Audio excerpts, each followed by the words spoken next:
मुलगी परजातीतील मुलासोबत पळून गेली, लग्न केलं आणि त्याच्या अवघ्या 15 दिवसात वडिलांनी स्वतःवर गोळी झाडून घेतली. त्यांची सुसाईड नोट वाचून कोणीही सुन्न होईल. काय इतकं मोठं घडलं होतं? समाज, प्रतिष्ठा आणि भावना या संघर्षातूनच ही ट्रॅजेडी उभी राहिली. मध्य प्रदेशातील ग्वालेरमध्ये हृदयद्रावक घटना घडली आहे. मुलीच्या मनाविरुद्ध लग्नामुळे एका वडिलांनी आपलं आयुष्य संपवलं. नेमकं काय घडलं पाहण्याआधी HSN मराठी न्यूज चॅनलला सबस्क्राईब करायला विसरू नका, जेणेकरून अशा महत्त्वाचे अपडेट्स तुम्हाला मिळत राहतील. चला जाणून घेऊया.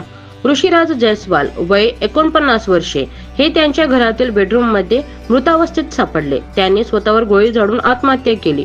मुलीने शेजारच्या परजातीतील मुलाशी पळून जाऊन लग्न केल्यामुळे ऋषिराज प्रचंड तणावात होते.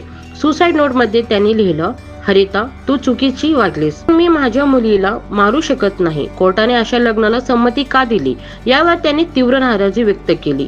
या घटनेपूर्वी ऋतुराज यांनी आपल्या जावाईला मारहाणही केली होती. तो गंभीर जखमी झाला होता. समाजात अपमान झाल्याची भावना आणि आपल्या मुलावर झालेल्या अपघात या सगळ्यांचं दडपण त्यांनी सहन करू शकले नाही. आता पोलिसांनी आत्महत्या आणि मारहाणीचा गुन्हा नोंदवला आहे. पण प्रश्न उरतोच, खरंच मुलीची निर्णयामुळेच हे घडलं का, की समाजाच्या दडपणाखाली वडिलांनी आयुष्य संपवलं? तुमचं मत काय आहे? खाली कमेंट मध्ये नक्की कळवा.